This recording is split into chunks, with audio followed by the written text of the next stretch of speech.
Welcome to Crashing Your Planet, brought to you by Spark and Fizz. My name is Jake McKelvey, and thanks for tuning in to the first ever episode of this podcast. So this is a show basically consisting of conversations between myself and with people involved with music in some form or another. So mostly I'll be talking to bands and musicians or people who record records and tour and things like that. But I'll also be talking to maybe people who run record labels or people who book shows for bands or just anyone who's involved with music in some form or another. So today I'm talking to Roz Raskin of Roz and the Rice Cakes. The Rice Cakes are a Providence, Rhode Island-based band. They've been recording and touring for several years. I thought Roz would be a really great first guest for this podcast. I've known her for a couple of years. She's a great person, super nice, really good insights into the whole DIY touring thing that a lot of bands are trying to crack the code for. So I really enjoyed talking with Roz. I hope you enjoy my conversation with her. You can find Roz and the Rice Cakes on Facebook, Instagram, Bandcamp. I'm sure there's a bunch of other places you can find them. They had a couple of new music videos come out recently. The most recent was through Vanyaland.com, so you can go there and watch that. But for now, please enjoy my conversation with Roz Raskin.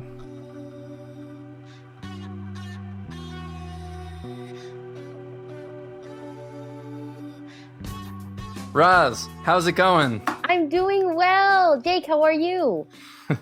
I'm good. Thanks for doing my podcast. I'm so excited to be on it. I'm honored that you asked me to be a guest. You have a music video out. I know that. You're going to be touring relatively soon. Give us, I guess, the overall. So let's see. As of right now, the Rice Cakes, we are writing and we're hoping to record an album, I don't know, in like the next 6 months. And we just put out this video with Spark Mag, which is awesome. And glad to finally have that out. And Spark Mag is a really awesome thing. Have you seen anything about them online? The people that started that? No, outside of the link you guys posted to the video, I'm not really familiar with it. So it's a new thing that just started here. It started by the Downtown Boys, who's like a punk band. Yep.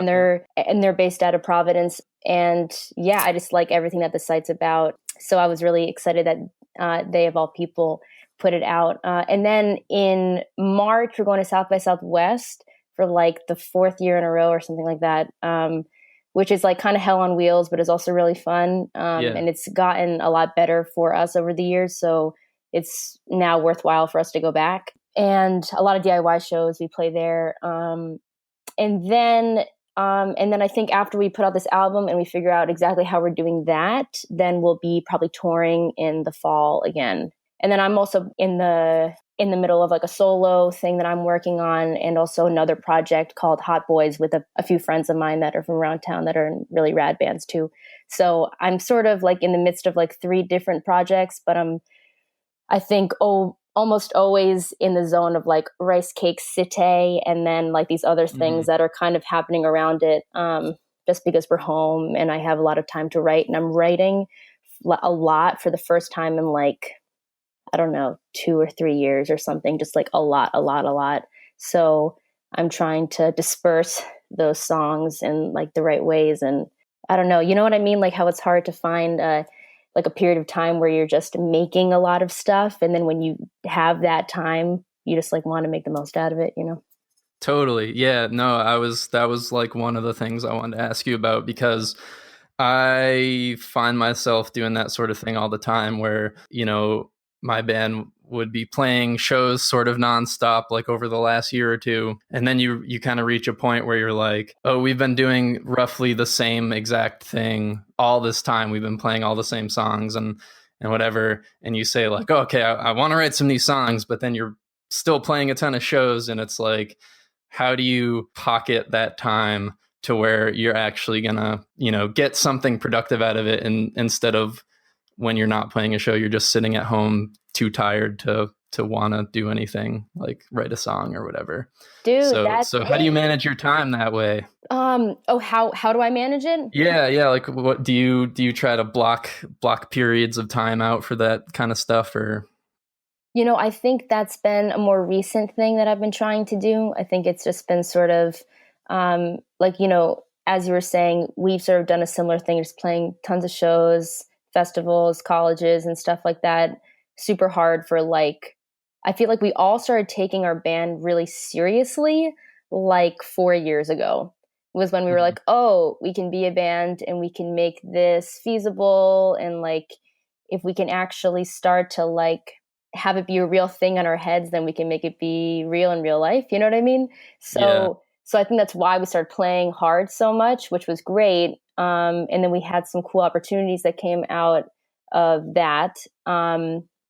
But it really seemed like at the point that we sort of stopped touring, which was this summer, although we've played maybe 6 or 7 gigs this fall that were just, things that people hit us up about that we were like, hey, that sounds awesome. We definitely want to play those 6 really rad shows that were all really great. So I'm glad that we did that. That it was just going to be a nice thing to come back and sort of reflect and also get into a new headspace about where our sound is going. I feel like in general, we all have a lot of stuff in our private lives that needed to be addressed here that we hadn't had the time to address fully because we'd been sort of half here for so long.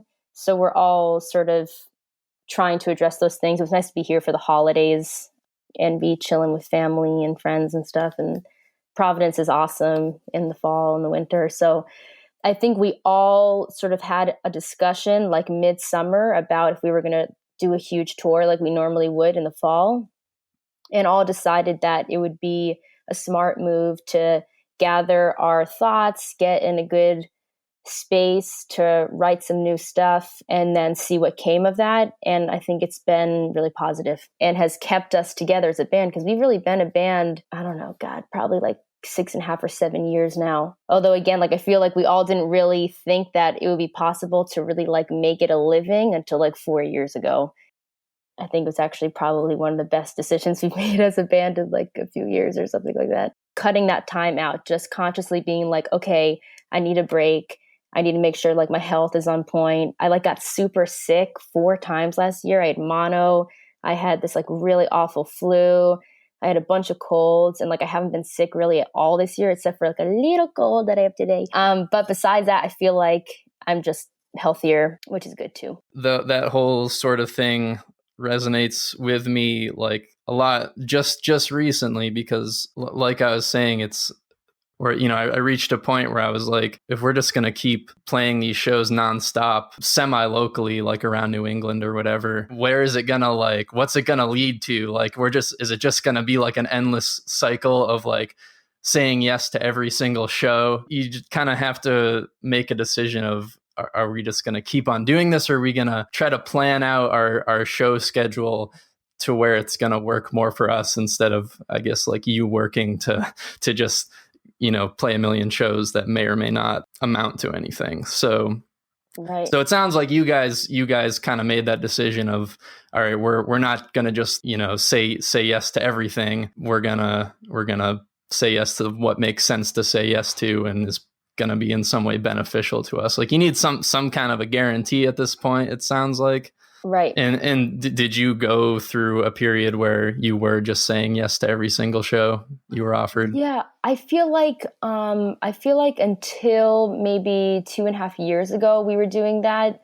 And then we just were playing so many shows, it just didn't make any sense anymore to do it that way. And we realized that, I think it was that we were getting enough offers that our time meant more. So it just was sort of okay, well, if we can actually make a trip to, Portland, Maine, and, get a certain amount of money to pay for gas, to pay for our food, and finally make shows make sense, so that we're not putting money out and not getting anything back in terms of the financial aspect, then that made it, a much more possible thing. Because as much as I feel like all of us just wish we could just go play a sick show and see a bunch of rad bands and see a bunch of people we haven't seen in a while. And especially in places that I just wish we could hit more, like out on the West Coast, or like, any spot that's more than like 7 hours away. It's like we just need money to make it happen. Yeah. So I think once we realized like what we actually were going to need to make it sustainable, and then we were able to have people help us to get that, it just made touring just way more of an option that was making sense for us, which is awesome. And it's awesome that people like see that bands need to be paid, and like that is how it all goes around. Like it's not all what you'd imagine. I don't know. It's not like we're all rock stars. You know what I mean? Yeah. There's the romantic part of it that dissipates after a while. Like it's I don't know. Like I hesitate to say things like that because it's got that sort of jaded stench to it, and I don't feel nearly qualified to like speak on that level, because I haven't been at it that long. I don't know. It's kind of like the saying yes to every show and hitting it hard and, doing everything that you can as often as you can leads to what you're talking about, the position you're in now, where you can like field offers and, say no to certain things and only do what makes sense to you. I mean, it would seem that if you hadn't spent those couple of years or whatever it was, saying yes to everything and doing as much as you could, it wouldn't have led to where you're at now, so it's a necessary thing. You have to do it so people, learn your name and want to invite you to come play the cooler, well-paying shows or whatever. Yeah, no, I totally feel you. And I also feel like it was a thing in terms of just playing Providence, because I ran into someone from another band who was a bartender at this place called Firehouse 13 in Providence. Have you guys ever played there? No, I haven't played there. I know of it. I think it's undergoing some new stuff right now, but there was a time where it was a place that we played a lot, and it was awesome because they had a great deal for bands, and it was pretty easily accessible, but like a little bit off the beaten path. And in Providence, people can just like decide that they're not going to drive 10 minutes because our state's like 50 miles long, so they'd rather just walk 5 feet to the venue right down the street. Yeah. So it was like a little bit off the beaten path, but we used to promote the hell out of shows there, and we would have these huge blowout shows at this venue. But before that, we played, oh my gosh, like I think we played 7 shows in 3 months at that venue. Wow. So this person that I know who's at a band in Providence, who was a bartender there, I saw it at a show a few months back, and she was like, man, do you remember when you guys played Firehouse like fucking every week and for like 3 months? And she was like, if it hadn't been you guys, I would have been really pissed.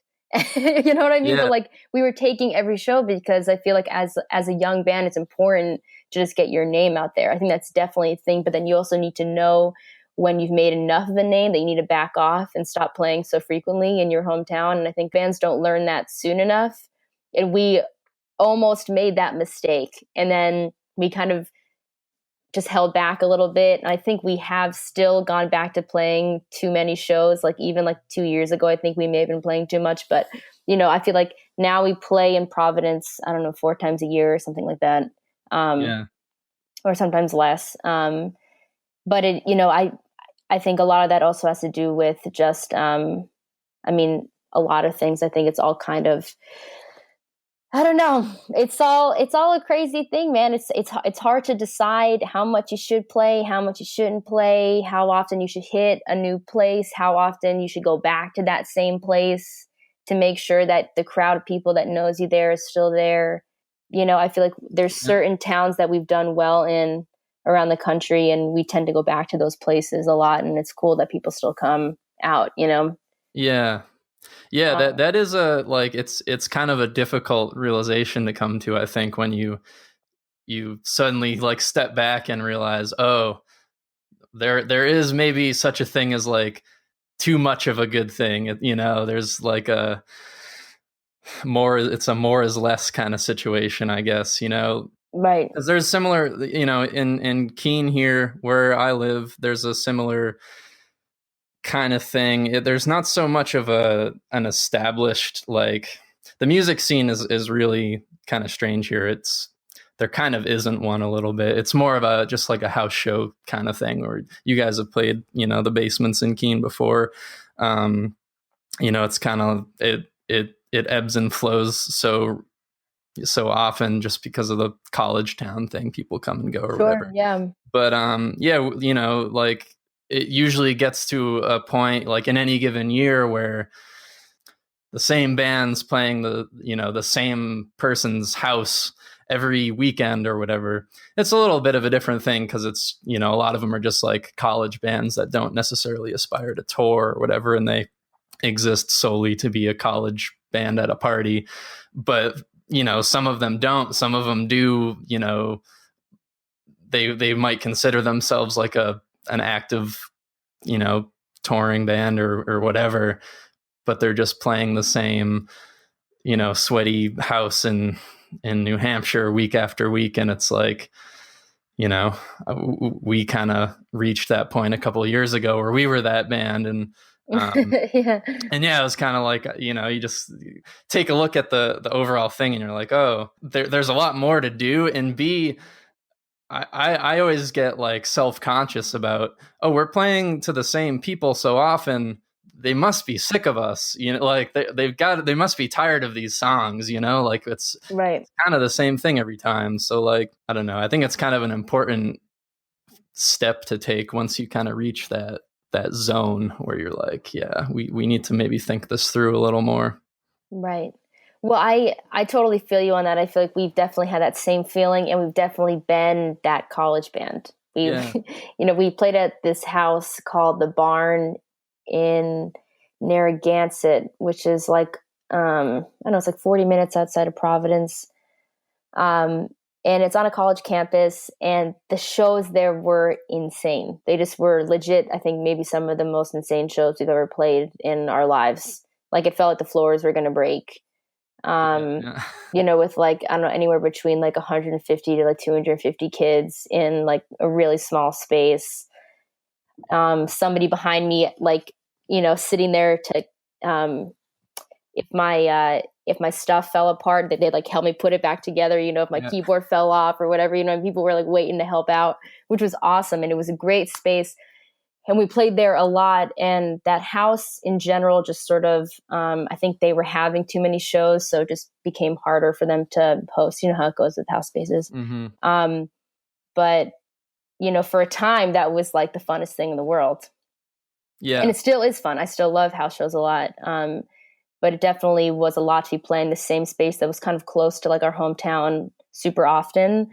So I think we, in general, just started to kind of stop doing that as much, not because we didn't want to do it. Yeah. But just because it just made more sense to just get space from the show. So we're making these time, more time for other things that we want to be doing, like new goals and touring and writing and making videos. And I don't know, there's all sorts of stuff, and you just forget how, I don't know, time intensive it is, Oh, totally. Yeah. No, I think you phrased it, well too, because neither of us are trying to say that it's these places aren't cool anymore or whatever. It's no, they're great. Just they're a matter of, it's, I don't know. I mean, you got to tread it lightly, I guess. Just, you don't, I get that kind of thing where I'm like, I'm not trying to say that like I don't enjoy this, but right. It's just there are other things,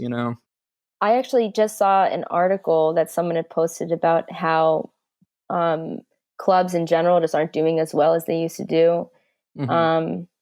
And I know that a lot of clubs in Boston have closed, and actually Providence right now, we have too many venues, if that's possible. So everybody was like, hey, I'm going to start a venue. I have a really cool idea for a venue. I mean, I have a really cool idea for a venue. It's like, who doesn't think they have a cool idea for a venue? Like, everyone's doing it wrong, but you're doing it right. You know what I mean? Right. It's sort of interesting when you tour to see how each scene changes. Like just going down the East Coast, for example, like the things that are popular in Asheville are completely different than what's popular in Athens or in Providence or in Boston. I think that the Providence scene is very much different than the Boston scene, and we're like 45 minutes away. Yeah. And culturally, things change a lot too. It's kind of bonkers how quickly things change. Or like in Philly, the scene that we play in Philly is so active and so awesome. And some of the people that we know there that book house shows in particular throw like really incredible shows there. And they're all in college. And it's so awesome to see these pockets of college towns where there are kids putting on shows that they don't even realize how awesome what they have is. Yeah. They think that that's everywhere. They're like, there must be this in every city, right? Right. So we'll just go from city to city and play the most amazing shows we've ever played in our lives every single night. You know what I mean?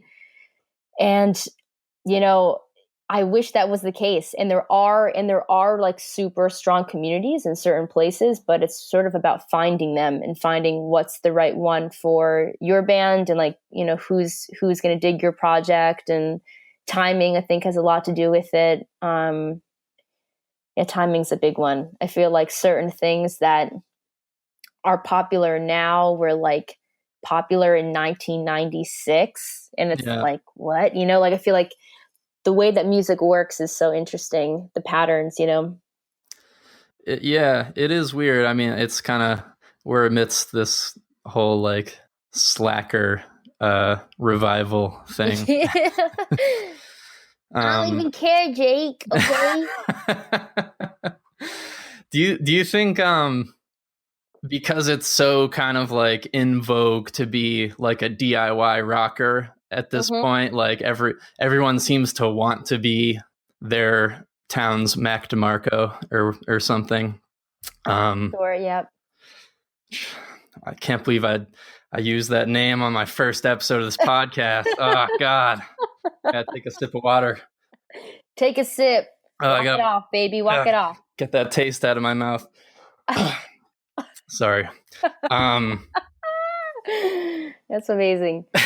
No, I know exactly what you mean. So my question is like, do you find that, if you accept, like, say you're going to go play a house venue, like a new house venue that you haven't been to before, do you find yourself in situations where you're like, oh, this is just someone who wants their friends to think they're cool because they, throw house shows, but they didn't really put any effort into like making this, accommodating for us at all, or try like making, you know what I mean? Like it's just kind of like, yeah, check out what I did, but they didn't necessarily do anything other than invite people to their house to drink beer.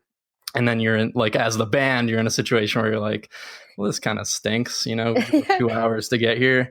Yes. So are you talking about badly run house shows? Yeah, but I guess I'm wondering, like, it's kind of like a needle in the haystack kind of thing with people. Everyone's doing it, so it's harder to find the good ones or something like that. Does that make sense? Oh, interesting. Yeah. I feel like if anything, now it's easier to find the good ones. I feel like when we first started touring, I think the first tour that we did was in 2009, and it was pretty brief. I don't know, it was like a week and a half. And this is like before any of this stuff hit super hard, at least in my opinion, because at that time, it was really difficult for us to get a tour together. We actually ended up playing a show to one person in Wilmington. I love that face. You're like, yeah, been there. It's the least amount of people we've ever played to. Is one person in Wilmington, North Carolina, and it actually ended up being the way that we got our first review in a magazine. Because that one person was a writer for a magazine. So we played our asses off to this one person. Yeah. She freaking loved it. We gave her a t-shirt, and that's just proof you should play your ass off every goddamn show you play.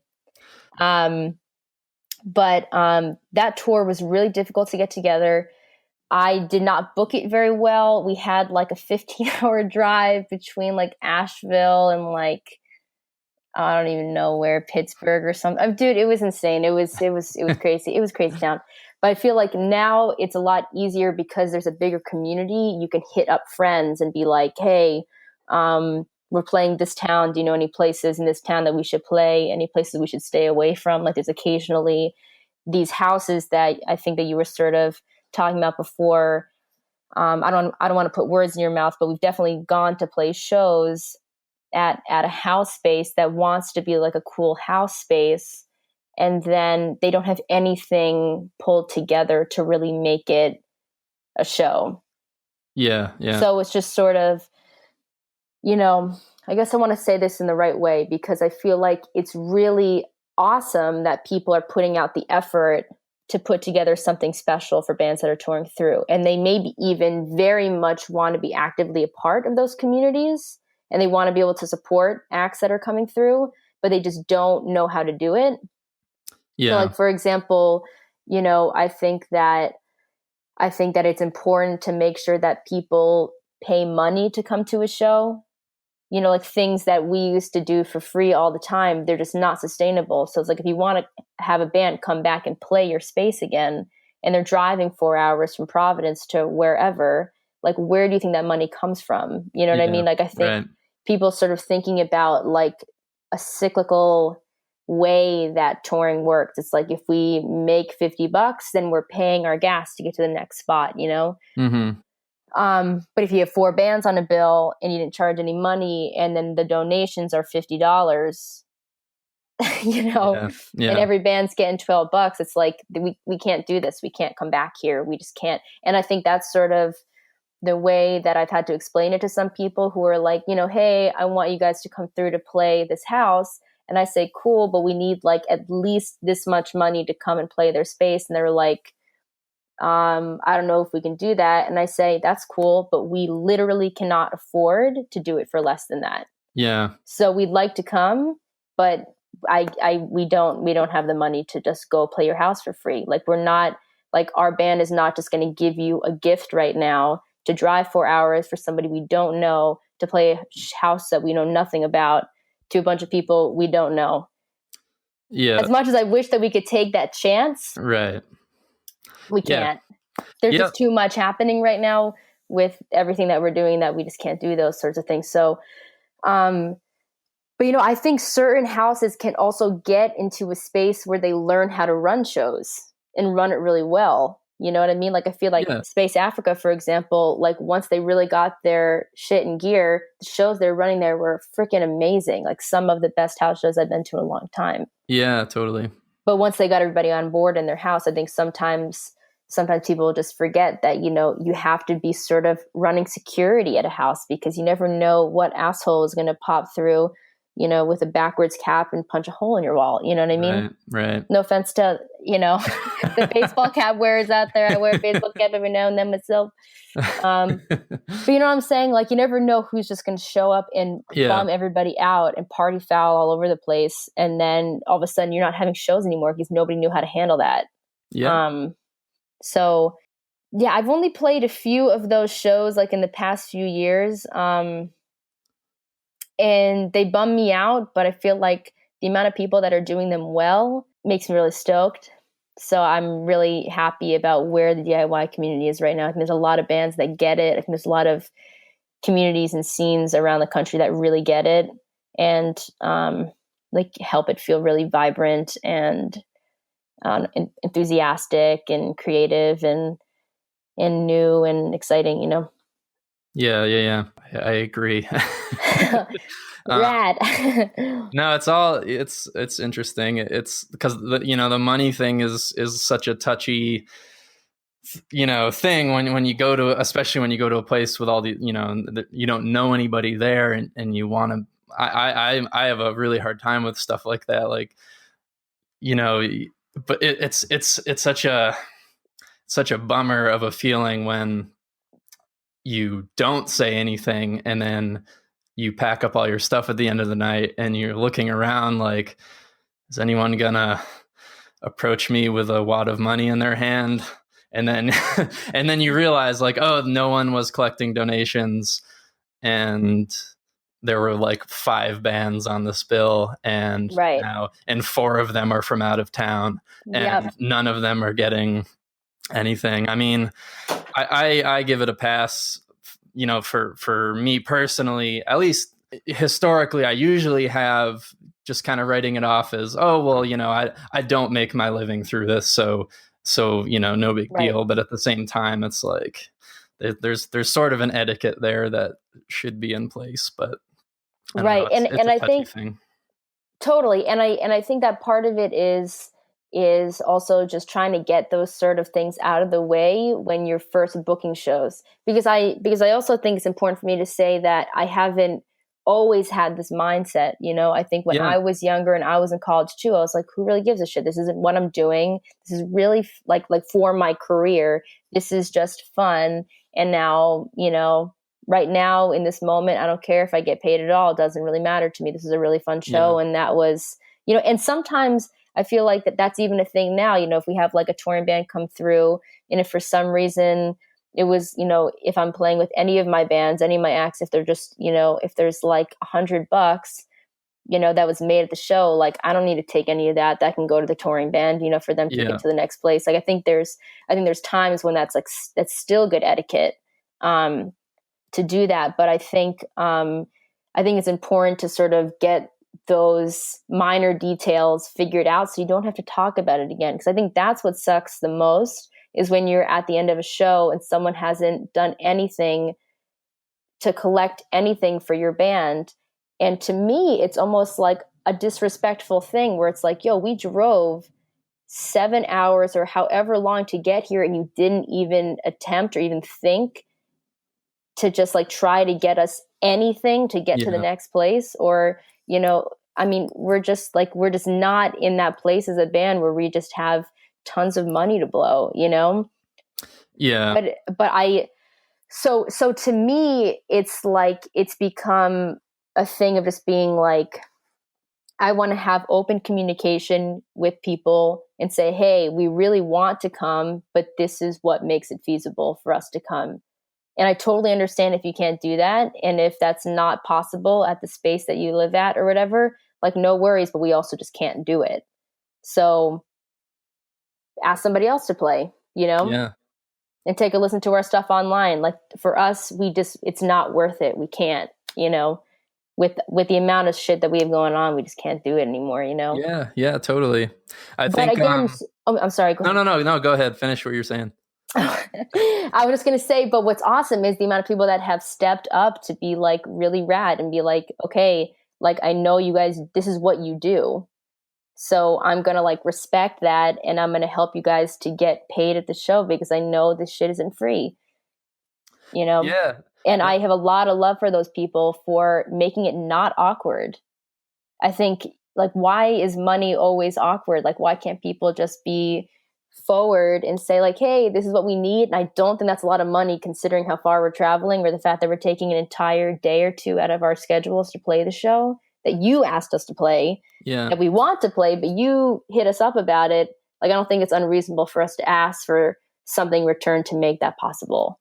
So I think if that became just like less of a thing for people, then you wouldn't even really have to talk about it very much. And you could just be like, hey, can we get this? And they'd be like, yeah, awesome. Okay, now let's talk about, you know, the show setup and who's sharing gear and like how awesome the show is going to be. And like, I like to bake at shows. Sometimes, you know, I'll bring cupcakes, you know, like I want to talk about the cupcakes. I don't want to talk about the fact that you just don't want to put any effort into getting my band paid to play a sick show at your house. Yeah.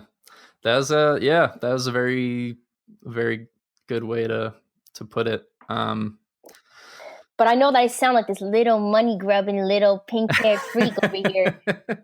No, you're totally right though. Like it's good to have that approach, because it's too easy to just kind of let it let it slide or whatever. And because it's something that is on like every band's mind, when you're playing a show, whether it's crucial that you get paid or it's not. I think everyone in the back of their head is going, oh, I wonder if there's like money involved in this show. And right. I used to, I used to not care about that kind of stuff. I still don't like, it's whatever. It's not about me, but, can I actually fit one other thing? Yeah.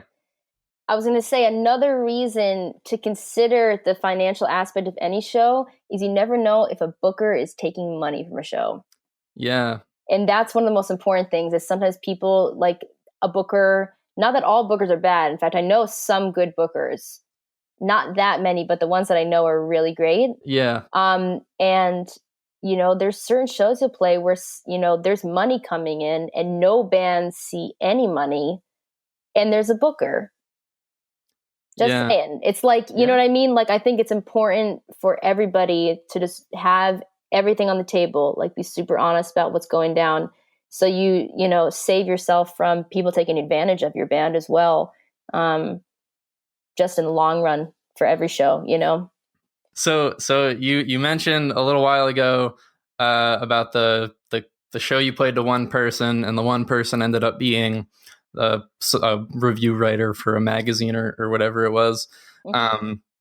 I like hearing stories like that because the example that I always give is we did a show in Keene here for the film festival, and we played in the music cafe that they had, and there was like 3 or 4 people. Like, we played at noon on like a Saturday or whatever. So like, it's noon on a Saturday, but so there were like 4 people there or whatever. And it was just kind of a weird little thing. And one of the guys in the band that was playing after us was one of the people watching us. And he came up to us after we played and he was like, hey, I'm Joe I manage the Great Scott, and you guys were great, and here's my card, and I want to book you guys or whatever. And this was at a point where what I'm saying. I was like, it was like 2 years ago, maybe more. So it was at a point where it was like, oh, the Great Scott. Oh my God, that's like, we might as well be playing like the TD Garden or something, like right. The Great Scott was this huge, huge deal in my mind, which, whatever. It's an awesome place. So anyway, we ended up booking a show there. They gave us a night where we could, pick the bands, and it was like a Tuesday, I think. And I emailed you to see if the Rice Cakes wanted to play, and you were like, hey, that sounds great. Like, what are the other bands on the bill? Are there any locals or whatever? Yeah. And I was, I was still like pretty naive about all this kind of stuff at that point. And I was like, oh, it's going to be us. And, we're from New Hampshire, and then it'll be you guys. You're from Rhode Island. And then we're inviting a band from Worcester to play. And then there's one band from Boston that may or may not have a draw that's going to be on the bill. And you were like, oh, that sounds super cool, but like without like a guarantee or whatever, with only one local band on the bill, I don't think it'll, be feasible for us to play or whatever. And, it wasn't an issue, obviously. But that was like one of the first times where I think like I was in a position like that, and I was like, oh, interesting. She actually like thought about that and didn't just say, oh, a show at the Great Scott, totally, I'm down. You actually like, put it into perspective. And so yeah, I think that was like the start of me, at least having that point of view, in my mind, like, oh, so there is like a time to say no to something. Now I understand, which I still have a really hard time saying no to anything, but well, and I totally recall that, and I remember thinking like, that sounds dope, like I wish we could play that. But I think in general, especially about like around that time, I don't think I was confident that we had like a really stellar following in Boston. Now I think it's gotten better. I think we do pretty well there. Mm-hmm. But that's within like the last 2 years or so. I think that we've done better there.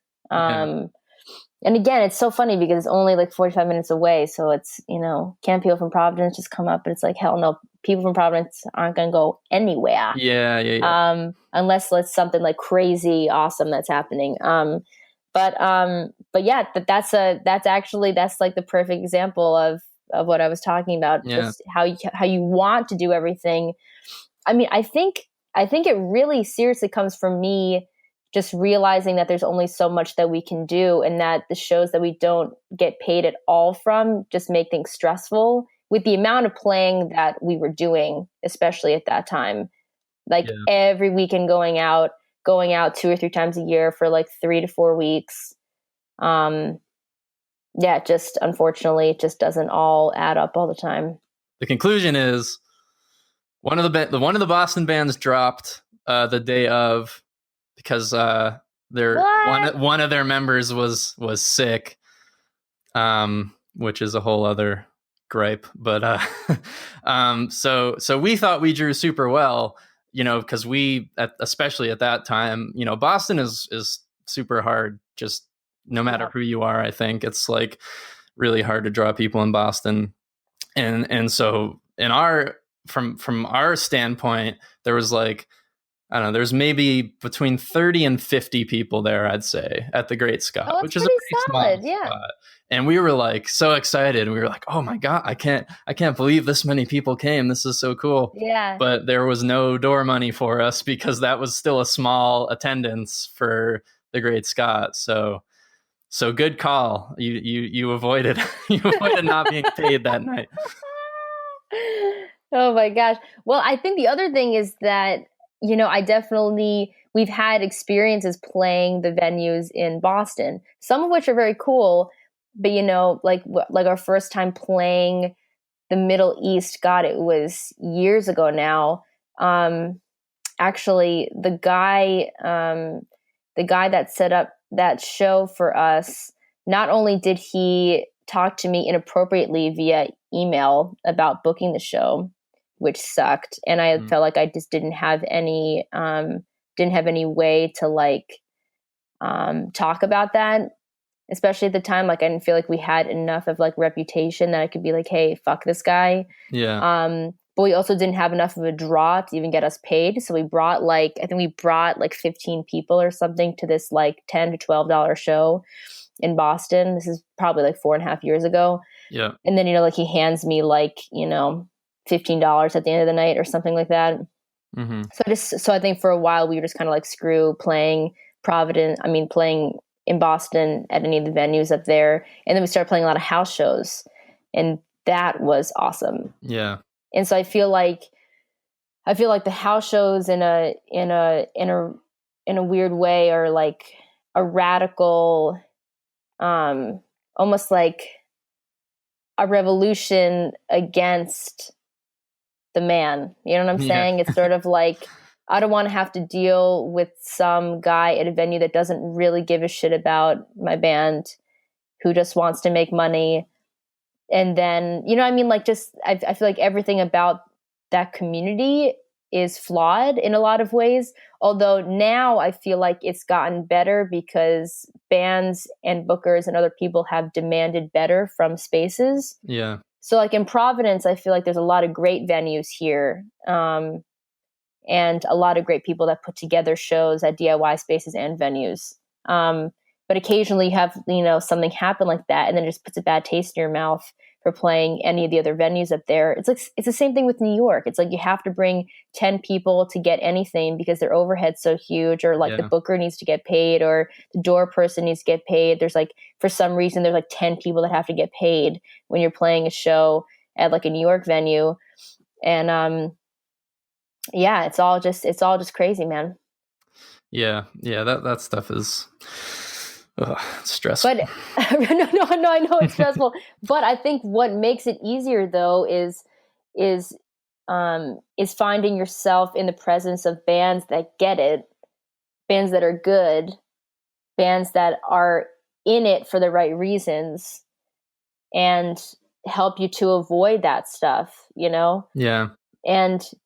And we have played a few places in New York where the shows were actually great, and the shows have gotten better in New York too. I actually like playing New York a lot better than I used to. I used to freaking hate playing New York. Yeah. And really felt like we needed to play New York, you know?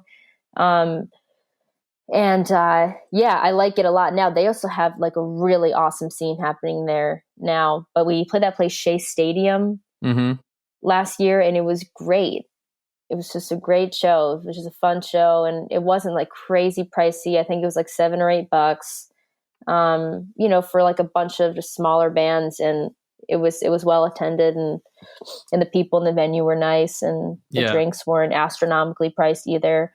It was cool, but I think it's so important to have the internet and have these ways of communicating with people in ways that we just didn't have before, you know. And then if somebody does something fucked up at a venue, if some sexist asshole approaches you at a venue, you can talk about it and you can get people to support you and be like, screw that, we don't want that happening.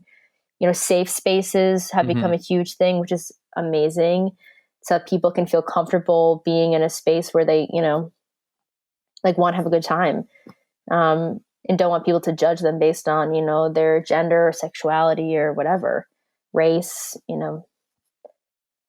Yeah. No, those kind of places definitely they seem like they're becoming more and more prominent in the whole DIY spectrum, which is obviously a good thing. I mean, Shea Stadium is like owned by bands, you know. It's like right. It's the guy from Titus Andronicus and that other band. Oh, the So-So Glows? Yeah, the So-So Glows. Yeah, like a joint kind of thing, right? That's my understanding. It's I only knew about the So-So Glows, but that's totally possible.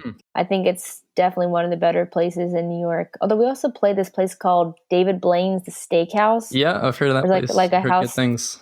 Yeah, that place is awesome. And there's like a few other places, like Aziz, I've heard is really good, or Aviv, yeah. Yeah, and not Aziz, I'm sorry, Aviv. And they're Silent Barn. We haven't played there, but we've known tons of bands that have played there. Yeah, there's a cool community there, and there's a lot of people moving into Brooklyn right now, which is interesting too. You know, because I feel like last year everyone was like, I'm leaving Brooklyn. And now this year it's like, I'm going to Brooklyn, man. So I don't know. It changes. Yeah. New York is like its own thing. It's like scary to even think about it. Because it's like you put so much stock into like New York. It's like anything that matters is happening there. And then you play to 2 people and you're like, maybe we should just stay in New Hampshire for a little while longer. I love how I could see the anxiety on your face when I'm like New York and you're just like, because I feel you, man. I feel like a lot of people identify with that, you know. Yeah. Because if you're in New York and you're able to like build something there and meet people and like make those connections there, I think it's easier. I think like we've done that to some extent, that we've been able to find cool places to play through people that we genuinely have liked and met through other shows and things like that, just through traveling. Yeah. It makes it nice. You know, like I feel like that show that we played at that space, David Blaine's The Steakhouse, was so fun because everybody that runs that space is rad. And we met them like through other things over the years and through other people. So it felt less like we were playing New York City and more like we were playing in any sort of house space anywhere. Except for that, like, there's definitely like a New York mentality to like people that come to those shows. And I don't know, you know, there's definitely always something to me like, this is so New York. Yeah. I don't know. You know what I mean? But I don't even know what that means. Like, who am I to say? But yeah, no, I know what you mean though. It's, it kind of takes on its own, like just playing in New York is kind of, it's, like I said, it's just, it's its own like entity. It's, I don't know. Right. It feels different from playing anywhere else. One more really quick question, if you don't mind. Sure. Gotta go. This is when I was talking to Spark and Fizz co-founder Jared. He's a big fan of B. Dolan, and he wanted me to ask you about what you guys have done with him. If you can just like, I don't know, 30-second explanation of Sure. Or longer. Yeah. It could be longer. Whatever. Okay. Yeah. Yeah. Okay. So, B Dolan has been in and around the Rhode Island area for, I don't even know how long at this point. But so I have some experience with Strange Famous because this band called Prayers for Atheists, which was fronted by this guy named Jared Paul, who is like a pretty well-known spoken word artist here in Providence, and he tours quite a bit. I think I was introduced to B Dolan through him years ago when we were playing a lot of shows with that band. Like some of our best shows at that time were just with this like really intense political punk band, which was Prayers for Atheists. So, and then I heard from this really awesome guy who is a producer, who was the producer and engineer on his last album, DS3000, who hit me up just randomly and said, "Hey, B Dolan is looking for a vocalist to feature some songs, on his album. He's really interested in working with you." And I didn't hear anything about it for a few years. And then he hit me up again personally and said, "Hey, like I really would like to have you come and throw down on some of these tracks," and sent me some ideas. And then I pretty much like had barely met him. We'd kind of had this weird interaction at first about this show that he was booking us on that was like kind of just funny and ridiculous. So when I finally met him in the studio space, we were both just kind of like, it's you. Like, I think he wasn't sure if I was going to be like crazy or not. And we really hit it off actually. And it was totally improvised. So he just was like, "Here's the song. I want you to write a hook. I want you to write the words, and I want you to write the melody now." So he like showed me the song. So I just was like, all right, I got to get in the zone. So we started writing stuff for these songs that he had pretty much already finished, but was, putting some extra things on. So I forget how many made it to the album, but one of them was just so fun and so cool to sing on. And I did a live thing with him on it when he put out the album a few months ago. Oh. Actually, not even a few months ago, but it was in the summer.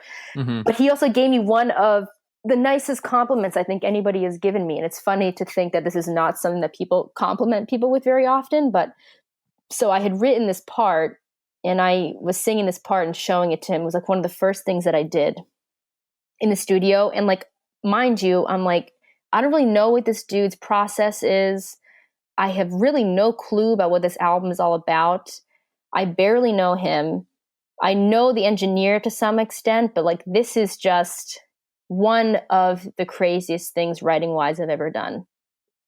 Like this is his baby. Like I'm writing on top of his baby. I'm writing on his baby. Oh, that's disgusting. No, I'm sorry. But you know what I mean, right? So, yeah. So he walks in, like I show him like a few things that I have in mind. He's like quiet for a second, and he was like, "You know what? That's really smart. I like that. That's really smart." And I realized that it's just not very often in my life that someone has said that to me specifically. Like people say like, "Oh, that sounds pretty," or like, "I like that," or like, "That's a cool idea." But he was like, "I respect your intelligence in what you're bringing to this music right now," which unfortunately as a woman is just not something that you hear very often. Yeah. And I realized that it really caught me off guard in like a really positive way. And it really affected the way the whole session went down. So it was just like, it was a really great way to start. And then I feel like the session just got better and better and better as we went. Yeah. And we became friends from it. So yeah, he's a really cool guy. And, he has a vision for his work, which I think is something you always have to respect for people that really just, know what they want and know what they're doing to some extent. I mean, they don't have it all figured out, but they have an idea about what they're doing. And he does really well in Europe and does a lot of touring. And I respect that quite a bit, making those big moves like that. And also takes on like a lot of live band stuff, which a lot of acts don't necessarily do. because it's just hard to organize. And yeah, his band was ripping for that show that I sang on him with. They're just some of the best players that I know here in Providence are playing with him as the band. So yeah, he's a cool guy. He was a really nice guy. I was happy to be like, I was kind of intimidated because I know he's like a big dude. He's like a tall dude. Yeah. And I'm little, dude. I'm like 5'1". I'm like, am I gonna walk in there? He's gonna smush me, dude. Is he gonna stomp me out? But yeah, he was very friendly, very sweet. Very cool. That's awesome. I guess that's we talked about a lot of stuff. I definitely have other things that we could have talked about, but I guess I'll have to have you back for like the 1 year anniversary episode or something. Totally, yeah, and hopefully I'll have all my technology stuff figured out by then. Yeah. And it won't be so hard for you to make this happen. And I really appreciate you being so proactive with this. No problem. I appreciate you taking the time, and I hope we play a show together soon. Me too. Yeah. Cool. Yeah. So, it's great talking to you, Jake. Yeah, You're just like an easy to talk to type of person. You know what I mean? I likewise. I'll be in touch. Thanks a lot, Roz. All right. Talk to you soon, Jake. Yeah. Take care. Bye.